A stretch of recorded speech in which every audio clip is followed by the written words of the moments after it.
الله أكبر الله أكبر الله أكبر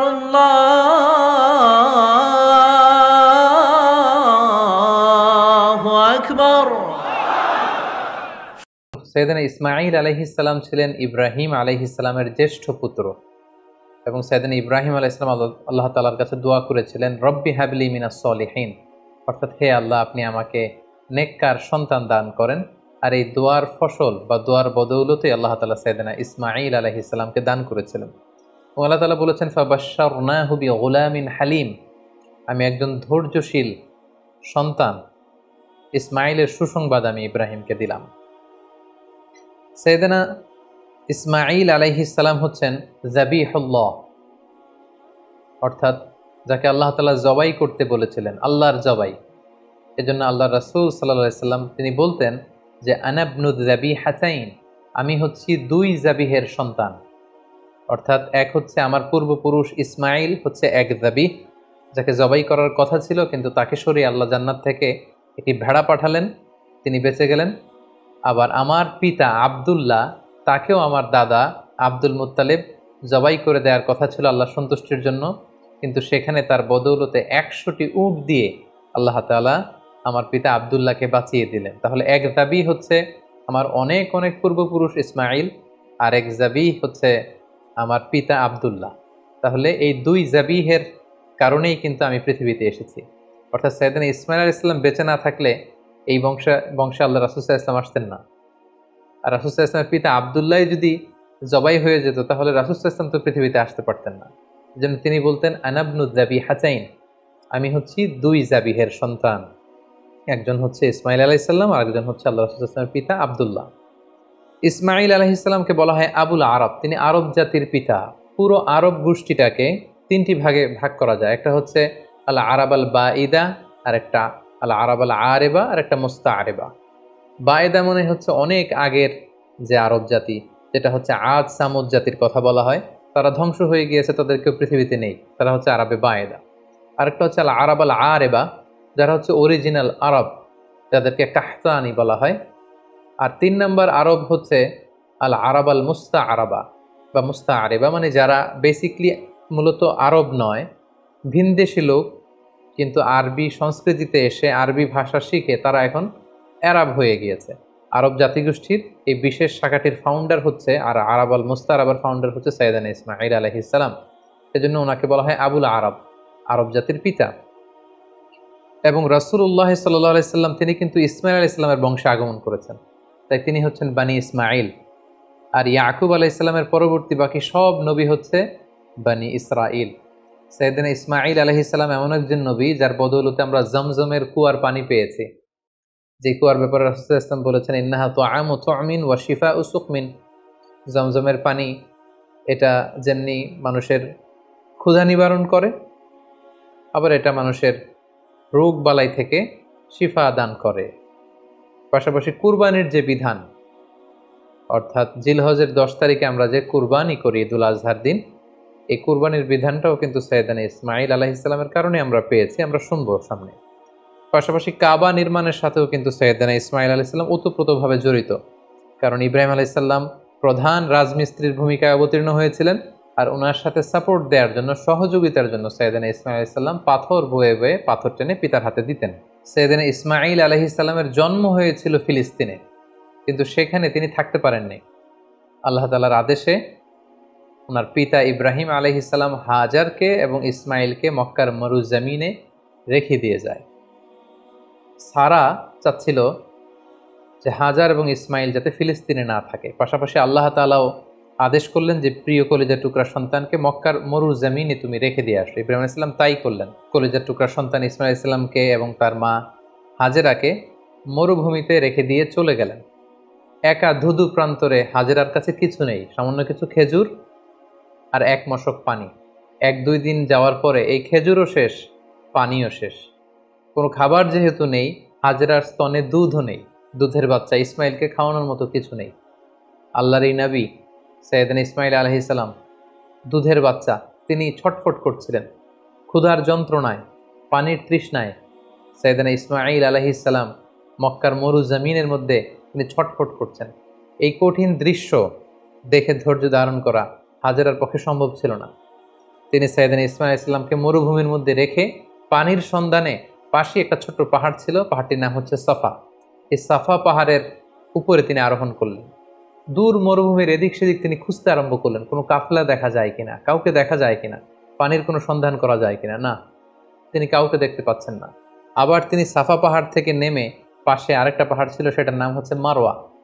দৌড়ে যে মারোয়াতে উঠলেন। এবার আবার মরুভূমির দিকে তিনি তাকালেন যে কোনো কাফেলা দেখা যায় কিনা, কোনো জনমানুষ দেখা যায় কিনা, পানির কোনো সন্ধান মেলে কিনা, কিন্তু না, তিনি কাউকে দেখতে পেলেন না। আবার তিনি মারোয়া থেকে নেমে এসে সাফায় উঠলেন, আবার সাফা থেকে মারোয়ায়। এভাবে তিনি পানির সন্ধানের জন্য সাফা থেকে মারোয়া পাহাড়ের মাঝখানে সেই তপ্ত মরুর বুকে 7 বার তিনি দৌড়াদৌড়ি করেছিলেন। বিবি হাজেরার এই 7 বার টার্ন করাটা, এই দৌড়াদৌড়ি করাটা আল্লাহ তাআলার কাছে এত পছন্দনীয় হয়েছে, হজের সময় প্রত্যেক হাজী সাহেবের এই 2 পাহাড়ের মাঝখানে আস-সা'য়ু বাইনা সাফা ওয়াল মারওয়া, সাফা মারওয়ার মাঝখানে দৌড়াদৌড়ি করাটাকে আল্লাহ তাআলা হাজীদের জন্য ওয়াজিব করে দিয়েছেন। হঠাৎ আল্লাহ তখন ফেরেশতা পাঠালেন। ফেরেশতা বলল, হাজার তুমি যাও, তোমার দুধের ছেলে ইসমাইলের কাছে যাও, তার পাশেই তুমি জমজমের কুয়া দেখতে পাবে। তিনি গেলেন, যে দেখলেন ঠিকই মরুর জমিন ফুঁড়ে সেখান থেকে কলকল করে ভেতর থেকে পানি বের হচ্ছে। তিনি দেখে তো তিনি অবাক হলেন, তিনি আল্লাহর শুকরিয়া আদায় করলেন, এটাই হচ্ছে সেই জমজমের কুয়া। এবং সেখান থেকে তিনি পানি পান করলেন, মশকের ভেতরে পানি ভরে রাখলেন, দুধের শিশু ইসমাইলকে পানি পান করালেন। তিনি দেখতে পেলেন পানি শুধু বেরোচ্ছে আর বেরোচ্ছে, পানি যেন চলে না যায় চারদিকে। তিনি বালু দিয়ে বাঁধ দিতে লাগলেন। আমরা যেমনি পানি ঠেকানোর জন্য বেরি বাঁধ দেই, তেমনি হাজার তিনি বালু দিয়ে বাঁধ দিতে লাগলেন। হাজার কিন্তু আরবি ভাষা জানতো না, তিনি জানতেন ইব্রানি ভাষা, এবং ইসমাইল আলাইহিস সালামও তো ছোট বাচ্চা। সো হাজার ইব্রানি ভাষায়, তার নিজের ভাষায় বালি দিয়ে পানিটাকে আটকে রাখার চেষ্টা করছিলেন, আর ইব্রানি ভাষায় বলছিলেন ঝাম ঝাম, মানে স্টপ স্টপ, থাম, পানি চলে যাস নে।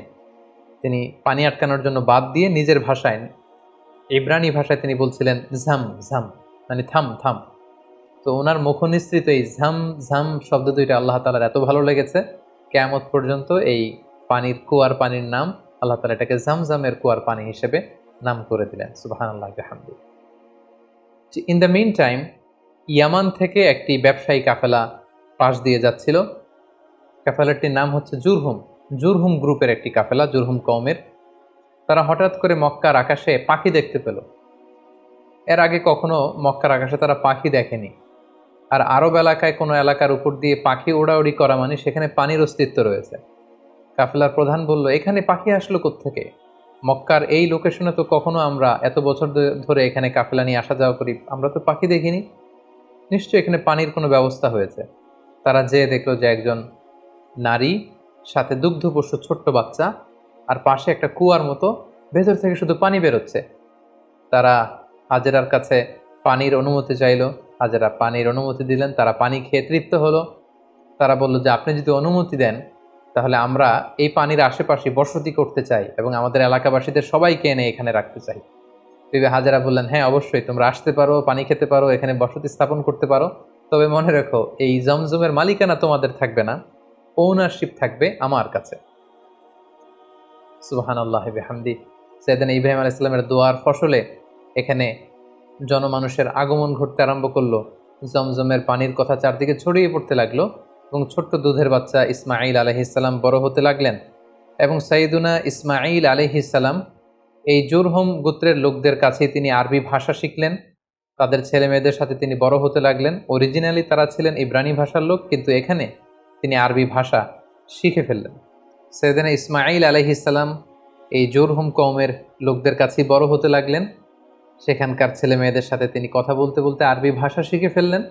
উনি ছিলেন ইব্রানি ভাষার মানুষ, কিন্তু তাদের কাছ থেকে তিনি আরবি ভাষা একেবারে পরিপক্ক হলেন। তার বয়স যখন 13 বছর, ঠিক তখন আল্লাহ তাআলা তার পিতা সাইয়েদনা ইব্রাহিম আলাইহিস সালামকে স্বপ্নে দেখালেন যে ইব্রাহিম, তুমি তোমার সবচাইতে পছন্দনীয় বস্তুটি আল্লাহ রাস্তায় কুরবানি করো। একাধিকবার তিনি এই স্বপ্নটি দেখলেন এবং ইব্রাহিম আলাইহিস সালাম বুঝতে পারলেন যে আমার সবচাইতে পছন্দনীয় হচ্ছে আমার ছেলে ইসমাঈল। যাকে আমি আল্লাহর আদেশে সেই মক্কার মরুভূমিতে রেখে এসেছি। আজ 13টি বছর আমি ফিলিস্তিনে আমার ছেলেকে অনেক মিস করছি। না জানি আমার ইসমাইল দেখতে কতটুকু হয়েছে, না জানি আমার ইসমাইল কত বড় হয়েছে, দেখতে কত সুন্দর হয়েছে।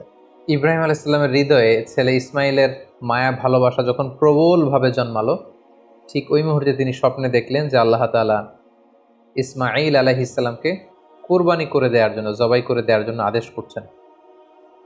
তিনি আল্লাহ তাআলার আদেশে ফিলিস্তিন থেকে মক্কায় চলে আসলেন।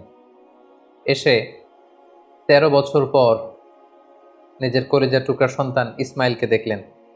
কিন্তু এই ছেলেকেও তিনি বেশি দিন ধরে রাখতে পারবেন না, কারণ আল্লাহ তাআলার আদেশে তাকে জবাই করতে হবে।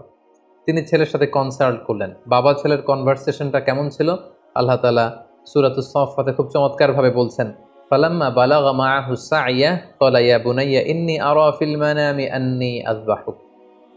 ইসমাইল যখন একটু হাঁটতে পারে, দৌড়াতে পারে, ছোটাছুটি করতে পারে, এই বয়সে যখন পৌঁছলো, ইব্রাহিম আলাইহিস সালাম এসে বললেন, হে আমার কলিজার টুকরার সন্তান, আমি স্বপ্নে দেখেছি যে আমি তোমাকে জবাই করছি। ফানজুর মাযা তারা, what do you think about it, what's your opinion about the matter, তোমার মতামত কি, আমি তোমার মতামত জানতে চাই। ছোট্ট ছেলে ইসমাইল আলাইহিস সালাম বললেন, ক্বালা ইয়া আবাতি ফাআল মা তু'মার, হে আমার বাবা, আপনি যেমনটি আদিষ্ট হয়েছেন ঠিক তেমনটি করুন। সাতাজিদুনি ইনশাআল্লাহু মিনাস সাবিরিন, ইনশাআল্লাহ অচিরেই আপনি আমাকে ধৈর্যশীল পাবেন। আপনি মনে করবেন না যে আমি ঘাবড়ে গিয়েছি, আমি ভয় পেয়েছি, আমি দৌড়ে ছুটে পালাবো না। আপনি যেমনটি দেখেছেন তেমনটি করুন, কারণ আপনি আল্লাহর নবী এবং আল্লাহ তাআলা আপনাকে আদেশ করেছেন, এটা আপনার উপর আল্লাহর ওয়াহী। সো আপনি আমাকে ধৈর্যশীল পাবেন। বাবা ছেলে তখন মক্কা থেকে, মক্কার পাশেই মিনা অবস্থিত, মিনা প্রান্তরে রওনা হলেন আল্লাহ তাআলার আদেশে ছেলেকে কুরবানি করবার জন্য। কি মর্মান্তিক, কি হৃদয় বিদারক সে দৃশ্য। এবং সাইয়েদনা ইসমাইল আলাইহিস সালাম বললেন, বাবা, আমার চেহারার দিকে তাকিয়ে আপনি ছুরি চালাতে আপনার বড্ড মায়া লেগে যাবে, কষ্ট লেগে যাবে, আপনি আমাকে উল্টো করে শুইয়ে দিন, অর্থাৎ আমার চেহারাটা থাকবে মাটির দিকে, আপনি পেছন দিক থেকে আমাকে জবাই করুন। আল্লাহ তাআলা বলছেন, ফালাম্মা আসলামা ওয়া তাল্লাহু লিল জাবিন, দুইজনেই যখন সারেন্ডার করলো, মানে তাদের হৃদয়ে তখন আল্লাহর ভালোবাসা, আল্লাহর আনুগত্যের এই ব্যাপারটা ছাড়া আর কোনো কিছুই নেই। সাইয়েদনা ইব্রাহিম ছেলেকে হৃদয় থেকে সরিয়ে সেখানে আল্লাহর আদেশকে, আল্লাহর ভালোবাসাকে স্থান দিয়েছে। ছোট্ট ছেলে ইসমাইলও আল্লাহর ভয়ে রাজি হয়ে গিয়েছে। সাইয়েদনা ইব্রাহিম আলাইহিস সালাম তখন ইসমাইল আলাইহিস সালামের গলার মধ্যে ছুরি চালাবেন, আসলে এতটুকু পর্যন্ত অগ্রসর হওয়াটাই আল্লাহ তাআলা চেয়েছিলেন। আল্লাহ তাআলা চাননি যে পিতা ইব্রাহিমের কাছ থেকে শিশু ইসমাইলকে ছিনিয়ে নিতে। আল্লাহ তাআলা চেয়েছেন যে ইসমাইলের স্থান ইব্রাহিমের হৃদয়ে বড় নাকি আমি আল্লাহর স্থান বড়। তিনি যখন ছুরি চালাবেন, পেছন থেকে ডাক আসলো, ওয়ানাদাইনাহু আইয়া ইব্রাহিম, হে ইব্রাহিম স্টপ, আর সামনে আগ বাড়ানো যাবে না, এখানেই থামো। কদ সাদ্দাকতার রুইয়া, তুমি তোমার স্বপ্নকে বাস্তবায়ন করেছো, তুমি তোমার স্বপ্নকে বাস্তবায়ন করে দেখিয়ে দিয়েছো।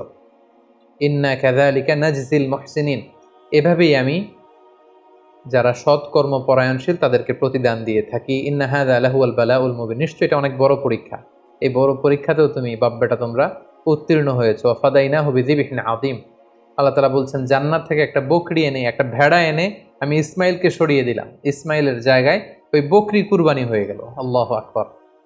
সাইয়েদনা ইসমাইল আলাইহিস সালাম বেঁচে গেলেন।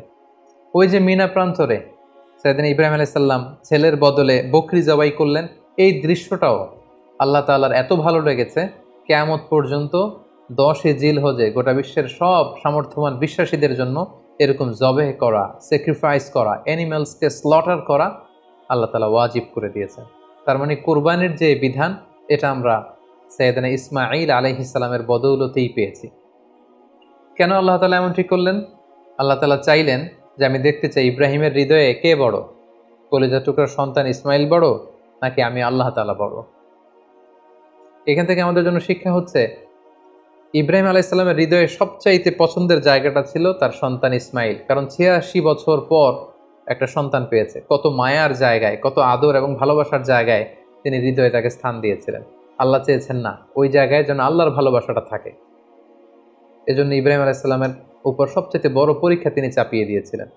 সম্মানিত ভাই এবং বোনেরা, আমাদের হৃদয়েও একটা ইসমাইল আছে। আমাদের কারো হৃদয়ের ইসমাইল হচ্ছে আমার টাকা, আমাদের কারো হৃদয়ের ইসমাইল হচ্ছে আমার ব্যাংক ব্যালেন্স, কারো হৃদয়ের ইসমাইল হচ্ছে আমার গাড়ি, আমাদের কারো হৃদয়ের ইসমাইল হচ্ছে আমার যশ খ্যাতি। আল্লাহ তাআলা দেখতে চান যে সব কিছুকে আমরা আল্লাহর ভালোবাসার বিনিময়ে স্যাক্রিফাইস করতে পারি কিনা, কোরবানি করতে পারি কিনা, আল্লাহর জন্য সব কিছুকে আমরা উজাড় করে দিতে পারি কিনা। এটাই হচ্ছে কোরবানির শিক্ষা। সাইয়েদনা ইসমাইল আলাইহিস সালামকে নিয়ে যখন হাতে ছুরি নিয়ে বা হাতে ছেলেকে নিয়ে যখন বাপ বেটা মিনা প্রান্তরে রওনা হয়েছিল, এই দৃশ্য যেন, এই দৃশ্যায়ন যেন না ঘটে, এই সিনারি যাতে না ঘটে, তারা যেন আল্লাহ তাআলার ভালোবাসায় আরো এক ধাপ যাতে এগিয়ে যেতে না পারে, পেছন থেকে শয়তান অনেকবার টেম্পটেশন করেছিল। তাফসিরে এসেছে যে মোট 3টা জায়গায় টেম্পটেশন করা হচ্ছিল। ইবলিস বলছিল যে ইসমাইল তুমি যেও না, তোমার বাবা তোমার গলায় ছুরি চালিয়ে দেবে, ফিনকি দিয়ে রক্ত বেরোবে, তুমি সহ্য করতে পারবে না, তুমি ছুটে পালিয়ে যাও। সেদিন ইসমাইল আলাইহিস সালাম তখন ঠিক সেই জায়গাতেই মাটি থেকে পাথর নিয়ে শয়তানের দিকে ছুড়ে মেরেছিল। কিছু দূর যাওয়ার পর আবার শয়তান এসে ধোঁকা দেয়।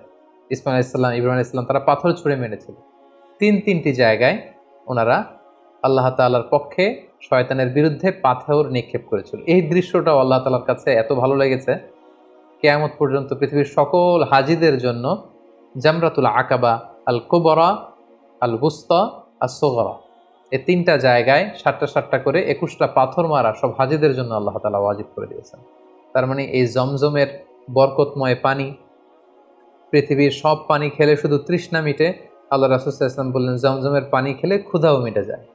এটা পেলাম আমরা সাইয়েদনা ইসমাইল আলাইহিস সালামের বদৌলতে, আমরা কোরবানির বিধান পেলাম ইসমাইল আলাইহিস সালামের বদৌলতে, এবং তার মা হাজেরার দৌড়াদৌড়ির কারণে এখানে সাফা মারোয়াতে সাই করার বিধান আমরা পেলাম, এবং তিনি শয়তানের বিরুদ্ধে শক্ত অবস্থান জানান দেওয়ার জন্য যে পাথর ছুঁড়ে মেরেছিলেন, এটার মাধ্যমে আমরা রমিউল জিমার, হাজী সাহেবদের যে কঙ্কর নিক্ষেপ করতে হয় 3টি স্থানে, সেটি আমরা পেয়েছি।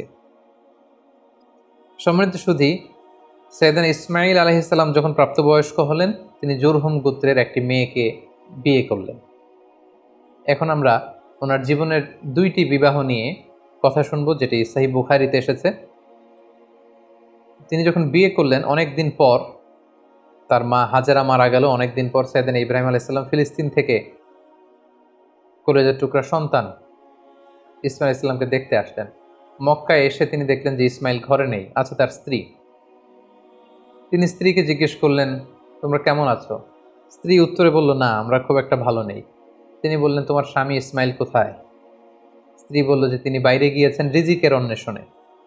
তোমাদের দিনকাল কেমন চলে? বেশি ভালো চলে না, খাবার দাবার না বেশি একটা সুবিধার না। মানে কমপ্লেইন আর কমপ্লেইন, যেটা শুনে বৌমার এরকম কথা শুনে তিনি নিজের পরিচয় গোপন রাখলেন, কিন্তু বৌমার এরকম কথা শুনে তিনি পছন্দ করলেন না। তিনি বললেন, তোমার হাজব্যান্ড ইসমাইল যখন বাসায় আসবে বলো যে একজন বৃদ্ধ লোক এসেছিল, আমার পক্ষ থেকে সালাম বলো, আর বলবে যে তোমার ঘরের দরজার চৌকাঠটা যেন সে পাল্টে ফেলে, এই কথা বলে দিও। তিনি চলে গেলেন, ইসমাইল আলাইহিস সালাম আসলেন। স্ত্রী বলল, একজন বৃদ্ধ লোক এসেছিল, তোমাকে সালাম দিয়েছে, আর তিনি বলেছেন ঘরের দরজার চৌকাঠ যেন পাল্টে ফেলো। এই বাক্যটা কিন্তু অনেক ইঙ্গিতপূর্ণ একটা বাক্য, এটা নবীর বলে যাওয়া বাক্য, আর নবীর কথা নবী বুঝে।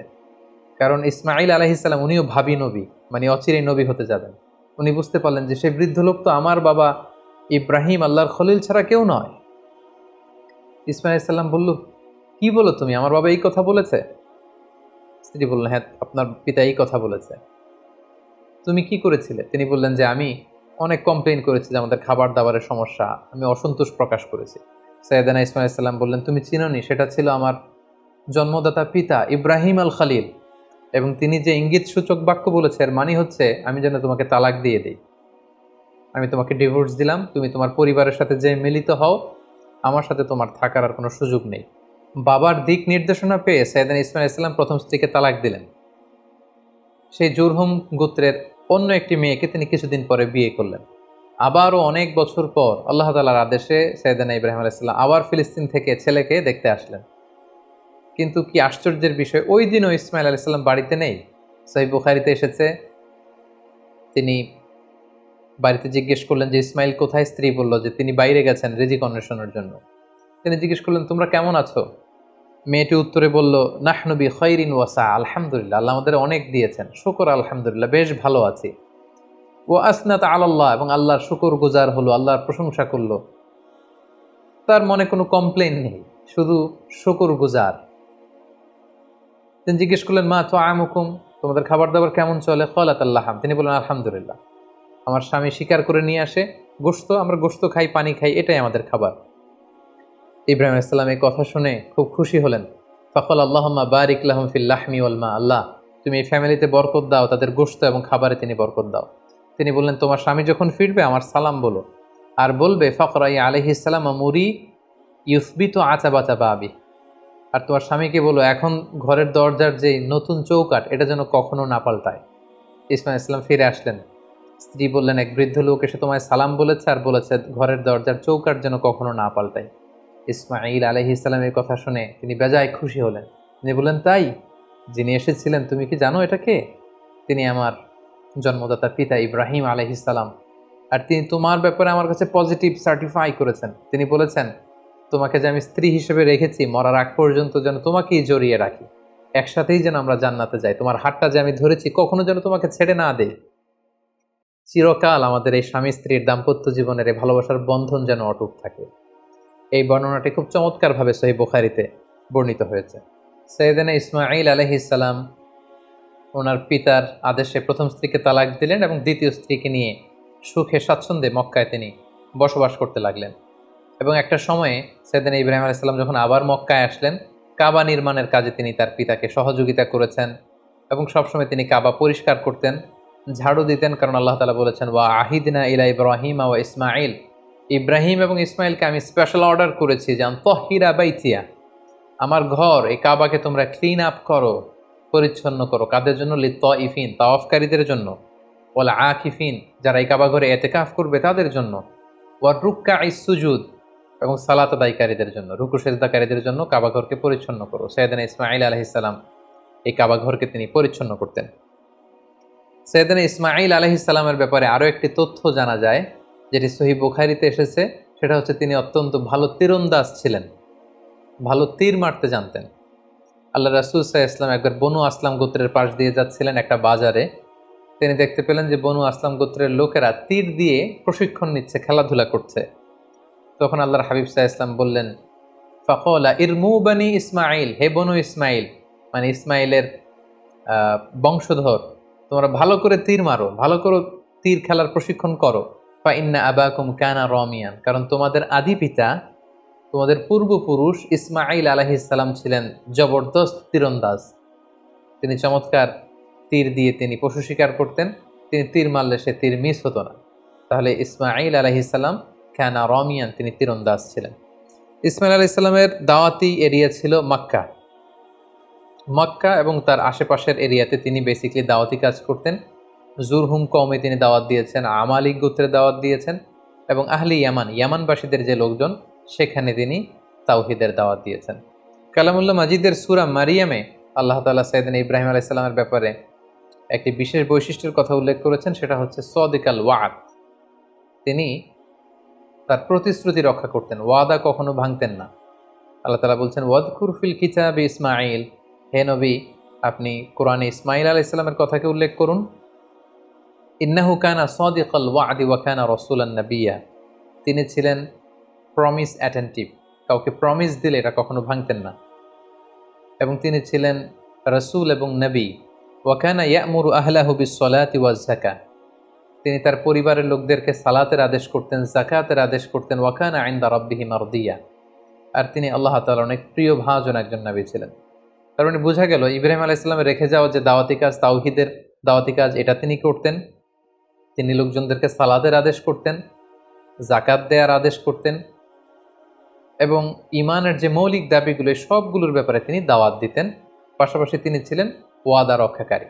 অনেক তাফসিরে এসেছে যে তিনি এত বেশি সাদিকুল ওয়াদ অর্থাৎ প্রমিস অ্যাটেন্টিভ ছিলেন, তিনি কাউকে ওয়াদা দিলে সে ব্যাপারে খুব বেশি সচেতন থাকতেন। আমরা জানি সব নবীরাই ওনারা কখনো প্রমিস ভাঙতেন না, they never break the promise. কোনো নবী ওনারা কথা দিয়ে কথা ভাঙতেন না, কথা রাখতেন। কিন্তু বিশেষ করে আল্লাহ তাআলা ইসমাঈল আলাইহিস সালামের কথাকে কোরআনে উল্লেখ করতে বলেছেন। মুফাসসিরিন একরামরা উল্লেখ করেছেন যে একবার তিনি কোনো একটা ব্যক্তিকে কমিটমেন্ট দিয়েছেন বা অ্যাপয়েন্টমেন্ট দিয়েছেন যে আগামীকাল আসরের সময় এই গাছের নিচে আপনার সাথে দেখা হবে। সাইয়েদনা ইসমাঈল আলাইহিস সালাম তার পরের দিন কথা অনুযায়ী ওই ব্যক্তির সাথে দেখা করবার জন্য সেই গাছের নিচে যেয়ে হাজির হলেন। কিন্তু সেই ব্যক্তিটিকে আর খুঁজে পাওয়া গেল না, তিনি আসলেন না। ইসমাঈল আলাইহিস সালাম মনে মনে ভাবলেন যে ওই লোকটি হয়তো ভুলে গিয়েছে, আজ আসেনি, কাল হয়তো আসবে। ইসমাঈল আলাইহিস সালাম তার পরের দিন যে সেখানে হাজির, কিন্তু সেই লোকটি আসেনি।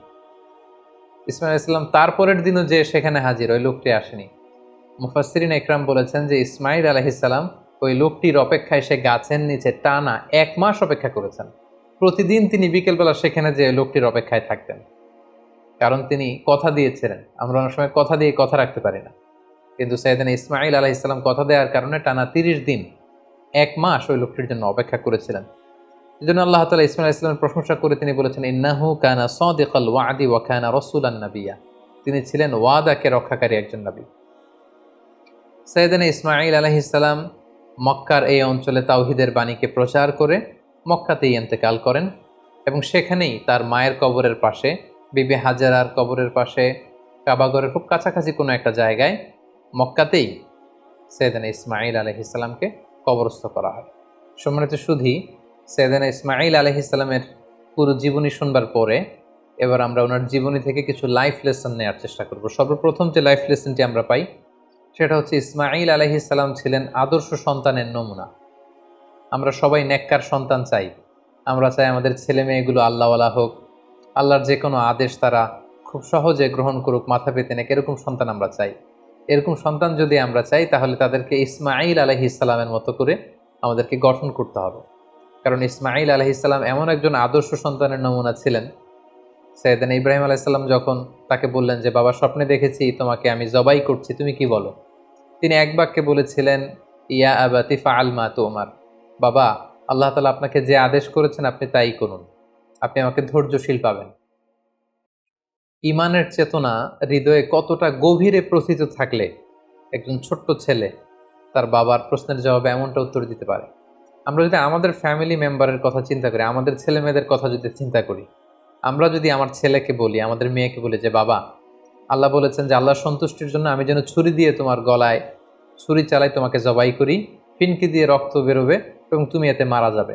আমাদের ছেলেমেয়েরা কি ঈমানের বলে এতটা বলিয়ান হয়েছে যে এই প্রস্তাবে তারা রাজি হবে? আমাদের কিন্তু এই বিষয়গুলো ভেবে চিনতে সামনে আগানো দরকার, যে আমরা আমাদের ছেলে মেয়েদেরকে কি শিখাচ্ছি।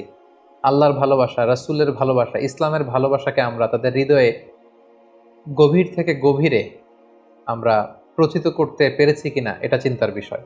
সেক্ষেত্রে আমরা বলবো যে সর্বপ্রথম যে লাইফ লেসন আমরা পাই, ইসমাঈল আলাইহিস সালাম হচ্ছে একজন আদর্শ সন্তানের নমুনা। কেমন করে আমরা আদর্শ সন্তান গড়ে তুলবো, এটা আমরা সাইয়েদনা ইব্রাহিম আলাইহিস সালাম যেমন করে সাইয়েদনা ইসমাঈল আলাইহিস সালামকে গড়ে তুলেছিলেন, সেখান থেকে কিন্তু আমরা এই শিক্ষাটা নিতে পারি। পাশাপাশি আমরা দেখব যে তিনি তার বাবাকে বিভিন্ন কাজে সহযোগিতা করেছেন। কাবা পুনর্নির্মাণের মতো একটা বড় কাজে ছোট্ট ছেলে ইসমাঈল আলাইহিস সালাম তিনি পাথর এনে এনে বাবার হাতে দিয়েছেন, এবং সাইয়েদনা ইব্রাহিম আলাইহিস সালাম তিনি কাবা নির্মাণ করেছেন। দ্বিতীয় যে শিক্ষাটি পাই সেটা হচ্ছে ইসমাঈল আলাইহিস সালাম তিনি ছিলেন অত্যন্ত পিতা ভক্ত একজন মানুষ। আমাদের সমাজে আমরা এমন হয়েছে যে আমরা বন্ধু বান্ধবকে খুব বেশি সময় দেই, বন্ধু বান্ধবকে খুব বেশি সাপোর্ট করি, কিন্তু বাবার সাথে আমাদের সেই সম্পর্কের জায়গাটা নেই। কিন্তু আমরা যদি ইসমাঈল আলাইহিস সালামের জীবনের দিকে তাকাই তাহলে দেখব যে সহিহ বুখারীতে যে ওনার 2টা সংসারের কথা আমরা শুনেছি। প্রথম সংসার থেকে তিনি কিন্তু ডিটাচ হয়েছিলেন কেবলমাত্র পিতার আদেশে। পিতা এসে বলেছিলেন যে তুমি প্রথম স্ত্রীকে তালাক দাও, ইঙ্গিতপূর্ণ একটা বাক্য বলে গিয়েছিলেন, এবং পিতার সন্তুষ্টির জন্য পিতার দিক নির্দেশনা অনুযায়ী কিন্তু প্রথম স্ত্রীকে তিনি ডিভোর্স করে দ্বিতীয় সংসারে দ্বিতীয় সম্পর্কে তিনি গিয়েছেন। তো এখান থেকে আমরা বুঝতে পারি যে সাইয়েদনা ইসমাঈল আলাইহিস সালামের তার পিতার প্রতি কতটুকু আস্থা এবং ভালোবাসা ছিল। কারণ তিনি বুঝতে পেরেছেন যে আমার পিতা আমার খারাপ চাইবে না, এবং তিনি নবী, আমার পিতা হচ্ছে আল্লাহর খলিল। সো নিশ্চয়ই আমার স্ত্রীর আচরণে, কর্মকাণ্ডে এমন কিছু তিনি পেয়েছেন। তিনি অনেক ভিশনারি ছিলেন, অনেক ভেবেচিন্তে নিশ্চয়ই আমার বাবা এটা বলেছেন, এবং সাথে সাথে তিনি দেরি করেন। এটা শোনার পরে স্ত্রীকে বলেছেন, তুমি তোমার ফ্যামিলি মেম্বারদের কাছে চলে যাও, তোমার ফ্যামিলিতে যে তুমি থাকো, আমি তোমাকে সম্মানের সাথে বিদায় করে দিচ্ছি। তাহলে এই যে পিতা ভক্ত হওয়া এবং বাবার সাথে ছেলের যে একটা গভীরতম সম্পর্ক, যেটা আমাদের এই ইট পাথরের সমাজে আমরা অনেক মিসিং দেখতে পাচ্ছি। ছেলে মেয়েদের সাথে বাবার সেই সম্পর্কের জায়গাটুকু নেই, বাবার সাথে ছেলে মেয়েদের সেই বোঝাপড়ার জায়গাটুকু নেই। ছেলেমেয়েরা হয়তো বাবাকে সেরকম খুব কাছের মনে করে আপন করে নিতে পারছে না, যেখানে বাবা ছাড়া অন্যদের কাছে যে তারা পরামর্শ চাইছে, অন্যদেরকে তারা খুব কাছের মনে করছে। সো আমরা যদি আমাদের সন্তানদের সাথে আইস ব্রেকিং করে সুসম্পর্ক গড়ে তুলতে চাই, আমরা কিন্তু সাইয়েদনা ইব্রাহিম এবং তদীয় সন্তান ইসমাইলের সাথে কি সম্পর্ক তারা করেছিলেন সেখান থেকে শিক্ষা নিতে পারি। ইসমাইল আলাইহিস সালামের জীবনে থেকে সর্বশেষ যে শিক্ষাটুকু পাই সেটা হচ্ছে তিনি খুব পরিশ্রমী ছিলেন, অত্যন্ত পরিশ্রমী ছিলেন। তার প্রমাণ, তিনি কাবা নির্মাণে বাবাকে সহযোগিতা করেছেন। তার আরও একটা প্রমাণ, দুইবার তার বাবা যখন এসে তাদের খোঁজখবর নিতে এসেছিলেন, একবারও ছেলেকে ঘরে পাননি। তার মানে ঘর কোণে ছেলে ইসমাইল আলাইহিস সালাম ছিলেন না। তিনি অত্যন্ত হার্ডওয়ার্কিং ছিলেন, পরিশ্রমী ছিলেন। শিকারের জন্য উনি তীর নিয়ে, ধনুক নিয়ে তিনি বাইরে বের হয়ে যেতেন। এবং পৃথিবীর প্রতিটি নবী কিন্তু পরিশ্রমী ছিল। এবং আল্লাহ রাসূল সাল্লাল্লাহু আলাইহি ওয়াসাল্লাম আমাদেরকে জানিয়েছেন যে ইসমাইল আলাইহিস সালাম খুব ভালো তীর নিক্ষেপ করতে জানতেন, তীর ছুটতে জানতেন। তিনি বড় তীরন্দাজ ছিলেন, শিকারী ছিলেন। এবং মার বাআসাল্লাহু নাবিয়্যান ইল্লা রাআল গানাম, পৃথিবীতে এমন কোনো নবী তো আল্লাহ পাঠান নেই যারা ছাগল চড়ায়নি। আর ছাগল চড়ানো, রাখালের কাজ করা, এটা যে কত কষ্টের, এটা যে কত পরিশ্রমের, আমরা একটু চিন্তা করলেই বুঝতে পারি। তাহলে আমরা বুঝতে পারলাম যে প্রত্যেক নবীরাই খুব পরিশ্রমী ছিলেন। তারা কর্ম করে, পরিশ্রম করে নিজেদের জীবিকা উপার্জন করেছেন। সো আমরা যারা নবীদের অনুসারী বলে নিজেদেরকে দাবি করি, আমরা যেন হার্ড ওয়ার্কিং করি, আমরা যেন পরিশ্রম করি, তাহলেই উন্নতি সমৃদ্ধি আমাদের হাতে এসে ধরা দিই। আল্লাহ তাআলা আমাদের সবাইকে কথাগুলো বুঝবার এবং নবীদের দেখানো পথে নিজেদেরকে পরিচালিত করবার তৌফিক দান করুক। হাযা মা ইনদি ওয়াল ইলমু ইনদাল্লাহ আলাইহি তাওয়াক্কালতু ওয়া ইলাইহি উনীব। ওয়াসসালামু আলাইকুম ওয়া রাহমাতুল্লাহি ওয়া বারাকাতুহু।